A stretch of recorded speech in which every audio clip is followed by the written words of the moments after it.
Procrastination, burnout, overwhelm, feeling unfocused, feeling aimless. When you stop to take a break, when it's done, do you feel like you've really had a break at all? And then when you start to get back into work again, is it a little bit hard? Do you feel a bit sluggish? If any of this sounds familiar, don't worry, I got you. In this video, I will take you through productivity systems to keep you on track, why you shouldn't be obsessed with pushing yourself, and how singing can hack or optimize your recovery.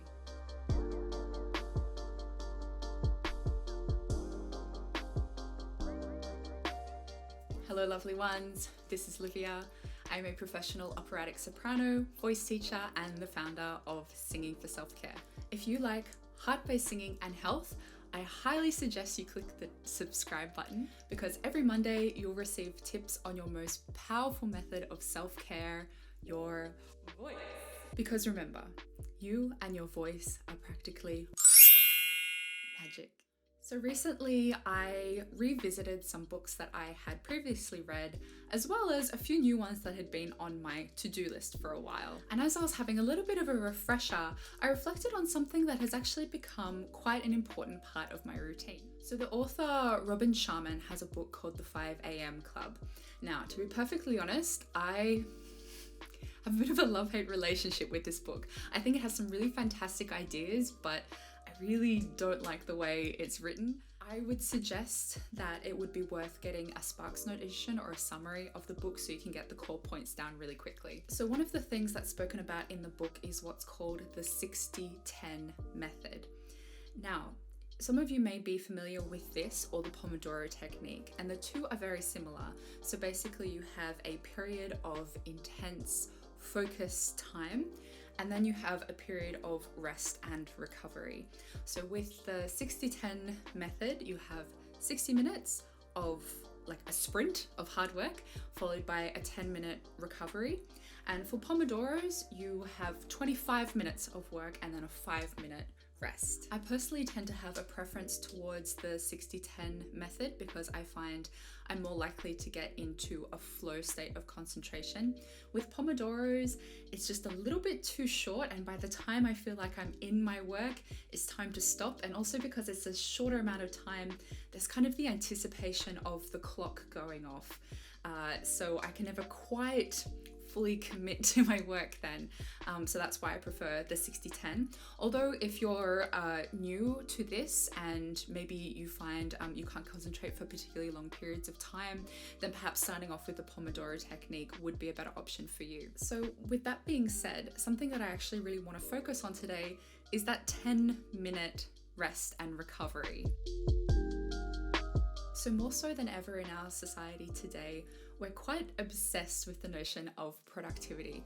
We're thinking a lot about pushing ourselves, pushing our boundaries, and these are really great things for growth. But what we also need to remember is that it's equally important to rest, or as I like to call, the recovery period. So as we push ourselves, we also need to be open to this concept of pull. It's important to note that growth happens in your recovery period. So for example, when it comes to things like fitness, if you are using your muscles, they get micro tears in them.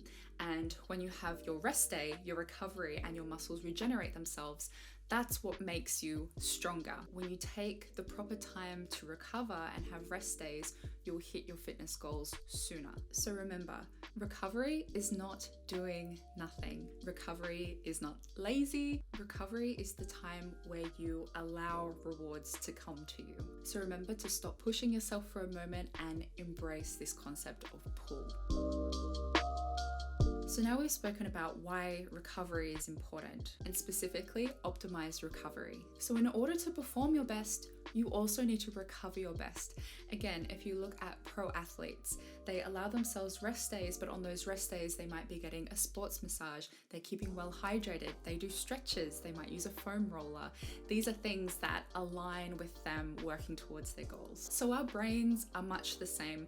We can use our 10 minutes or however long recovery time in a plethora of different ways, and some may be better for our recovery than others. I strongly suggest in your recovery time to not go on your phone. In particular, don't go on social media. The thing is, if you pick up your phone and start scrolling, not only is that 10 minutes going to fly by so quickly, you're probably not going to feel completely rested because your mind is just kind of still moving, but also you might come across distractions as well. So perhaps when you go back to work, there may be something that you saw on your timeline, something you read in the news, or something that could be playing at the back of your mind and not allowing you then to easily enter that flow state of work for your next focus block. One of the best things I ever did for myself was to remove all games, social media, YouTube, all of that stuff off my phone and only have apps that align with what my goals are. And while that's been helpful for me, I'm not saying that that's what you need to do. What could potentially be useful is being intentional with your phone usage and putting aside a certain amount of time per day where you can intentionally say, okay, this is my 30 minutes where I'm looking at Instagram. I'm gonna watch 4 YouTube videos in this half an hour, so it's not just kind of inching its way in as a distraction. So basically you want activities that are going to refuel you as much as possible. That could mean re-energizing you, particularly if you're having kind of an afternoon slump, or maybe if you start work earlier in the morning, or it could mean something that relaxes you if you're feeling a little bit edgy. So in terms of meaningful activities that are really great for recovery, they include things like hydration, things like having a snack or a meal, stretching, going outside for a walk, or if you want, you can walk inside, marching. I do that sometimes at my desk. You could do things like an intense but short exercise session, so putting in a quick HIIT workout or a Tabata workout. You could also do something that's a little bit more of a chilled out physical exercise, so something like yoga or Tai Chi, my personal favorite, Qigong, love Qigong. You could do something like get some fresh air, meditate, all of these things. Now, of course, this YouTube station is singing for self-care, right? So of course, this list wouldn't be complete without singing. And the thing with singing is that it has actually quite a lot of uses that you can use for your recovery period. So number one, and I've mentioned this in a few of my videos, is using singing as a form of meditation. Singing can be a fantastic thought anchor when it comes to meditation. A thought anchor being the thing that you are constantly bringing your awareness towards when you meditate. Because remember, with meditation, it's not about emptying your mind of thoughts. It's about focusing on one specific point, whatever that may be, and when your mind inevitably wanders, that you just kind of really gently bring your focus back to whatever that point is. So it could be something like breathing, it could be something like vocal toning. So vocal toning is basically just where you're doing diaphragmatic breathing, but on the exhale you hum. And I find this is actually a really good way of working on your singing technique as well, because you have nice diaphragmatic breathing followed by a really nice legato breath. So something like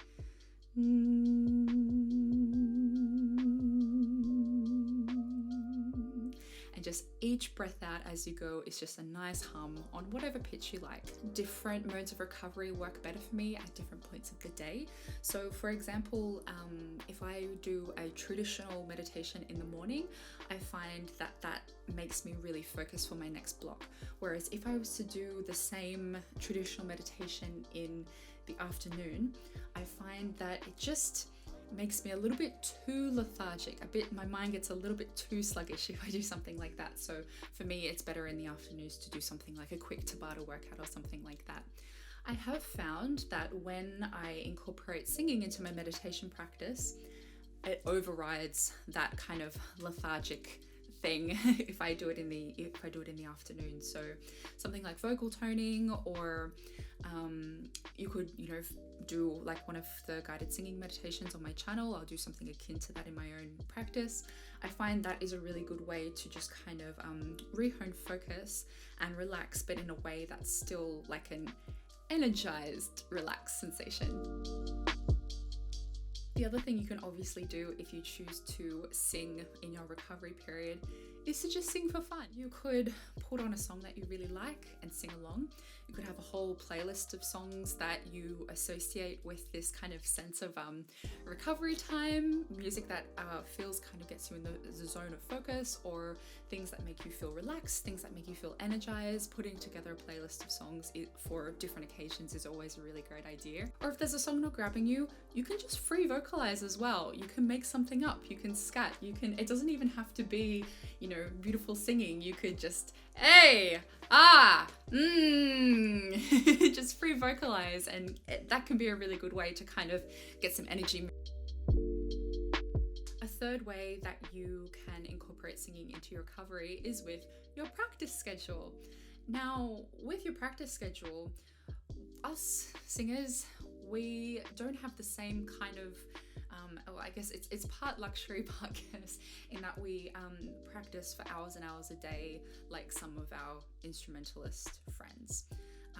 The vocal folds are small muscles, they get fatigued easily, so it's best to space practice out in short but intentional sections throughout the day. So when you spread your section out and you also have these kind of sprints of practice, not only are you avoiding vocal fatigue because you're spacing them out and you're allowing yourself time to recover in between, you'll also have better concentration when it comes to your practice as well. Now, I personally recommend, if you are taking this approach and you're putting your practice schedule in recovery breaks of you doing other work where you're focusing, I would recommend that you focus mainly on technique and actually vocalizing during those 10 minutes or however long your recovery process is. So, with singing practice, obviously it's not just always technique and singing all the time.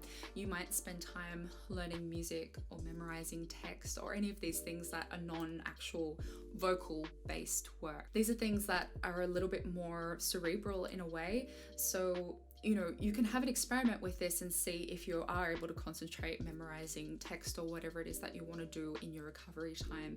But it just may be a little bit too much prefrontal cortex action.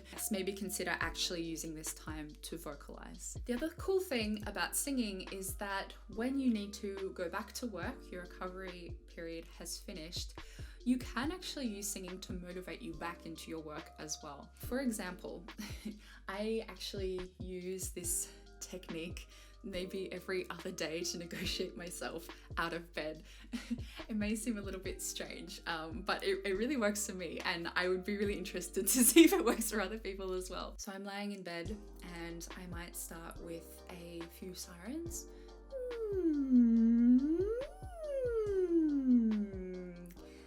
And then I will just make up a really silly song, and it changes every single time because it's just something I make up on the spot. Maybe something like, Livia, get out of bed. Livia, get out of bed. Livia, get out of bed. Livia, get out of bed. Just something really silly. And if I need to, I might up it a semitone. Livia, get out of bed. Livia, get out of bed. It's so silly, but it does kind of I make myself laugh doing it like an idiot, but it does actually kind of give me the motivation to get up and get going. And I do the same thing for different tasks throughout my day as well, sometimes if I need a little bit of a kick. You can try doing that as well if you're kind of a little bit hesitant to get back to work. Sing yourself a little silly song, get psyched out, get ready to go back to work. Well, thanks guys, that's it. I would be absolutely over the moon if you could click the subscribe button if you enjoyed this video. If you have any questions, or if you have any particular maybe rituals, productivity rituals that you like, especially if singing is involved, please write them down below. I would love to hear them. So that's it from me. I will see you next week, and have a beautiful day. Bye.